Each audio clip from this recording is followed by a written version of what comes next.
Oh, they're back. Oh, hey. Hey. You were gone. Got What lonely. took you? God damn. You better not been looking at porn. God damn it. God damn it. But yes, we got put through our paces by Drill Sergeant Melissa. Well, better her than nobody. Better her than nobody. Honestly, it was a bad thing. I just think it's funny that after one of the people we thought who wouldn't... Like, she seemed like one of the... She seemed pretty unenthused about it. But then when we actually, you know, got everything together, and she was just on board, like, hey, let's get this... I think the main thing that happened was once a lot of these people hadn't even read the script or even heard the audio, and once they heard the audio, it like clicked in them. They were like, oh, this is amazing. That's what Luke, I wasn't even there. I could this? feel it. That's what actually happened. Like Friday, we were actually we got everyone together, but all we did was listen to the audio on Friday. Then Saturday, we got half the cast to do choreography. The other half was just the 4 kids people, and they had a small bit, so it wasn't a big deal. Yeah, but the main people who... The main us, where we are fighting, and Erin, where she's also somewhat fighting, and Corey, which is being Mokuba. It's its own fork fight choreography. Yeah. Being Mokuba. So we got through that. Yeah. God, we were pretty tired after that. No montage necessary. Well, We didn't record it. No montage necessary. A montage necessary. Yeah. Well, hold on. Okay. Montage. Oh, I'm just gonna put the Rocky music in there for that like 5 seconds.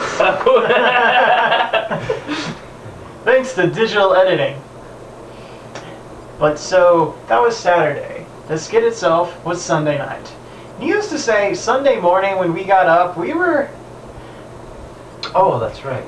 We had that little tidbits, didn't we? That little early morning rehearsal. Oh, that's right. I completely forgot about this. Melissa's group was also doing a panel. It was a Anime's Got Talent panel, which apparently I guess that's a knockoff of a Somebody's Got Talent TV show, but with anime. Anime. And that makes it better. Japanese culture makes everything better.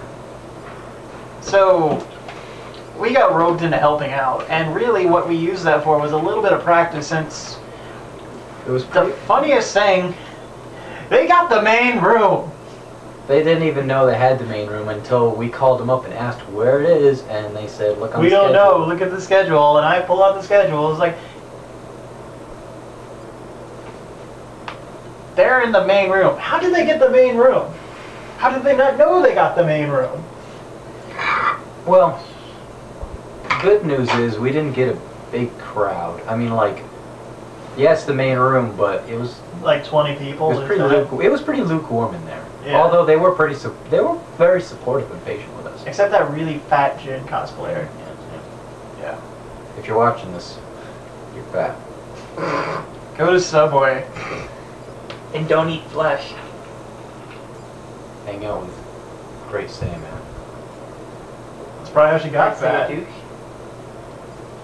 Yeah, but needless to say, we used that time we had on the stage to get a feeling for the stage before the actual rehearsal. For those of you who actually did attend the Anime's Got Talent, and you know are watching this, which would be awesome. It was pretty much a prelude to, you know, because I was being my 4 kids guy, you know, Teddy. It was pretty much like a prelude to things to come, an omen, if you will. Except I got Kamehameha whipped by Toby. I was also Toby. Hi, I'm Toby. Oh yeah, you were Kaiba there too. Yeah, remember I had to switch costumes really fast, and I didn't know if I was gonna win as Kaiba or Toby. Oh. And then I had to get off stage and change real fast back into Kaiba, because they wanted me to walk across stage again. I was like, I just walked on. I just changed this costume. I still think I'm still surprised how your Kaiba reaction got like nothing. Like Yeah, screw no the one. talent. I had money. It was just crickets. It was just. I guess that joke's a little overdone. It's a little overdone, but really, I don't think they honestly did not get a good read on that audience at all. They're just like, why are they even here? It looked like pretty much all the people that just happened to walk by and... Like, it's early morning, there's nothing to do, everything's closed until blah blah blah, and they're only serving breakfast, so let's see what's in here. Oh, something's going on. People on stage. Oh, it's boring. It wasn't that bad. It was... So, I think that got done by like 11? When did we wake we woke up earlier than I care to wake up. Yeah. So, 10-ish? 10-ish? Yeah, I think it was 10 and it got done by 11. Because remember, I said, let's order food. So, like, we're going to eat now because we won't have time to eat.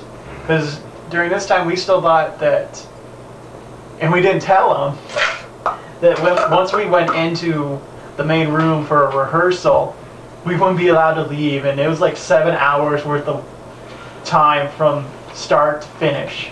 Oh, well, I mean, that's what they said at first, but they were very lenient. Like, the first 2 hours, they were, like, first 2, 3, 4 hours, they were doing the rehearsals, and once all the rehearsals were finished, we could come and leave as we go, but we'd have to be back at 7 and be seated, and then all the big people, anime family, well, you know. You know how this goes. Yeah. But... So, they had a photo shoot, so they were going to be a little later, and we told them as much. So, it's me and Red waiting in cosplay, waiting, a little bit nervous. We were pretty much waiting for our number to see what order we would come in. I like the order we came in. But... Well, our order changed anyway. Oh, remember? Oh, well, I'll get to that. I'll get to the second after we get to that. Oh, yeah. But we waited, and finally it was time to like go get everybody. And then we thought some drama was going on, and then that was cleared up real fast. Record time, Red. Record time. So everybody's there, and then they're like, Divine Infrared Cosplay, it's time for you to get up and do your act. Except that's really tall Axel talking. Because he was the MC of it, which I was really glad he was doing it, not the guys who did the cosplay walk-on, because they weren't funny. or nice. Or nice. Yeah, that one dude got serious flack on the cosplay board. Yeah, but he was... this is nothing to do with this at all. Black. So, we do our first run-through of the skits. At the very beginning, they didn't have our... Well, I mean, everything... You can't really... What happened was, the volume wasn't up, so we missed, like, the first 10 seconds, which wasn't a big deal. We just sort of went with it, like, okay, we'll just sit down now, 10 seconds later, and just go from there. And... Thoughts? Well, I think... Like you were going to say something. It going on, like, the missing cues, I think between the main people who are on stage almost all the time, I know personally I missed like 2 movement cues, and I know Melissa missed like a couple movement cues during it. I didn't miss any cues. But I think after doing it once on stage, it kind of got everybody's nerves a little bit down. Sort of. Yeah. Like, well, not down enough. They were terrified. Yeah, they were terrified. I say not. It's like they were real. I know. They were either shaking in excitement or shaking in terror at going up on stage in front of everyone. It's still. We'll say because nothing really happened from that rehearsal to the main presentation. Everything went pretty smooth. I mean, there was one point where Melissa was just sort of taking her time getting here at 7 o'clock, and I was like, okay, I gotta go get her. Yeah, like I said, he solved that fast. But I think really the only thing I was doing during that time period, I had Red's laptop on, and I was just listening to the audio on Endless. So I listened to it for probably an hour, just retracing everything in my head. It's like, okay, I move here, which I'll get to in the commentary of the video. It paid off in a big way. But so, it's 7 o'clock. The auditorium's getting packed. They're lining us up in our seats. We're like skit 13, 14. No, originally we were skit 12. And then as the skits are going on, we're informed that we're now skit 13, which we didn't even realize we were skit 13. We thought we were skit like 14 or 15. So we're getting close for us to get on stage. And the people that go on before us is a bunch of little girls.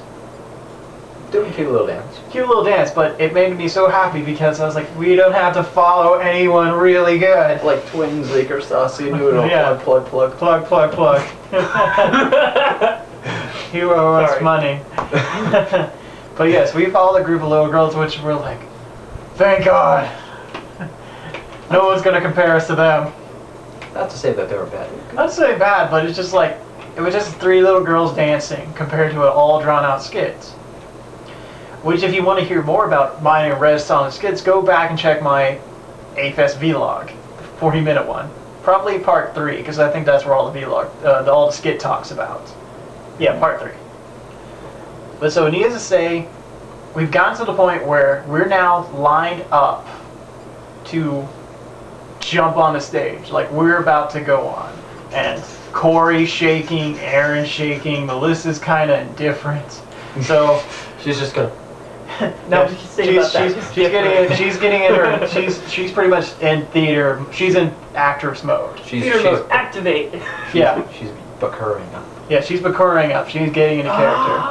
And Aaron and Corey are like really scared. And like it's gotten me a little scared since they're scared. But so I pretty much Being scared is contagious. Keep So- that in mind. I'm just trying to I'm trying to rally the troops. Like we can do this. We're gonna kick ass. We're gonna take names. We're gonna kick ass and chew bubble gum, and we're all out of bubble gum. Yeah, it kind of worked because it made them like a little calmer, and that made me calmer. And then I noticed Red and all the 4 kids guys were busy getting chairs. Yeah, we were for the most part like. I know Vincent was getting like that sort of Butterflies. like not like that really excited sort of like the same as me, like getting really excited, like, oh, I just want to do this, let's go. Yeah, it's just like let's get this done and over with and run out of town. Alex seemed pretty like what's the one like content, like Peaceful. I want to say peaceful, but that's Makes you not think the- she's done it before, kind of thing. Yeah, like she was being like all right, Supportive? like all right, let's do this, man. Like she wasn't like showing any nervousness in her life. Like, are you? Like, all right? That's why she cosplays Hal. She's a brick. How? And Diana. I don't even remember. I guess since Alex was confident, she was confident. I don't really. I don't remember. I don't even remember seeing Diana back there. I just remember like, oh, she's on stage. I was like, what? She teleported. What's yes or not? But so that's the lead up onto the stage, and then we have Axel, really big tall Axel's little monologue, and then it's like, and now, down with 4 kids. Yeah, and that's now. It's time for us to go into the part you've been waiting for. The skit. The skit. Commentary. Part 2. Dash.